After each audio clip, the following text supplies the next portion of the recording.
for me, I think a bit of the idea of you want to start to come up with what I call gestural vocabulary. Try that again. Gestural vocabulary.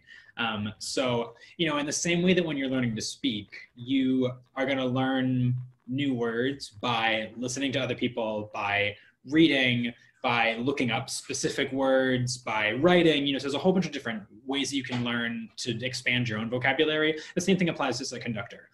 So I learned a lot of the technique, one, by studying it in college. You take the basic conducting courses to learn your basic, your 4 patterns. Like you learn basically where the beats can go. Essentially, you're learning all of the rules so that you can then break them as you need to. And the textbook, sort of the textbook conducting technique is really helpful because it just gives you a great foundation from which to build on.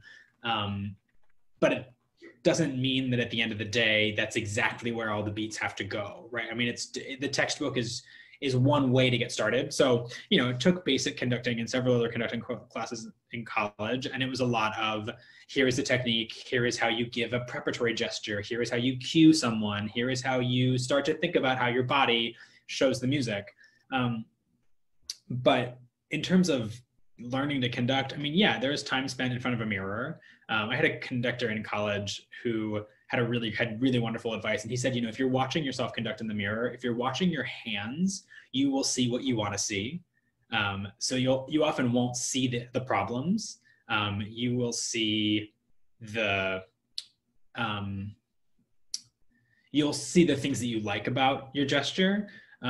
But if you, as you're conducting in the mirror, if you look at yourself in the eyes, you will then start to notice all of the sort of extra gestures and extra things that you do with your body, with the stick, that actually get in the way of your communication. So that was really helpful.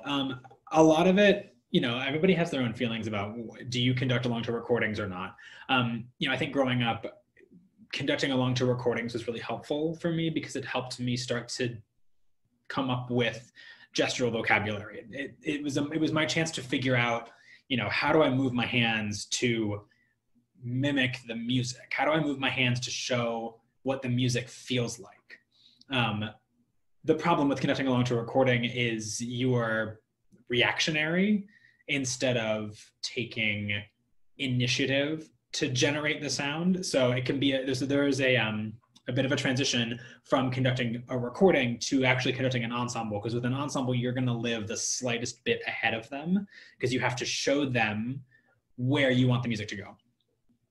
So that's why people get or have a variety of opinions based on whether you should or shouldn't conduct with recordings. But as long as you keep that in mind, I think conducting to a recording is really helpful because again, you can start to play with what your vocabulary is going to be, particularly if you're like as an assistant, like when I was an assistant conductor learning to conduct a show, I was learning to conduct the show that the music director had set, right? So I'm trying not to do something totally different.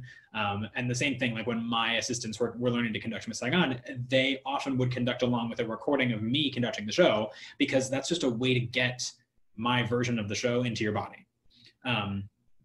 And it can be really helpful, particularly if you're practicing a show that is 3 hours long.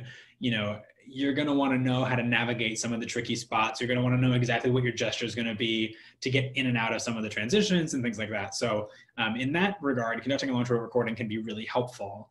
But again, you have to always be aware that when you are in front of live players, their reaction is going to be different than when you're conducting to a recording.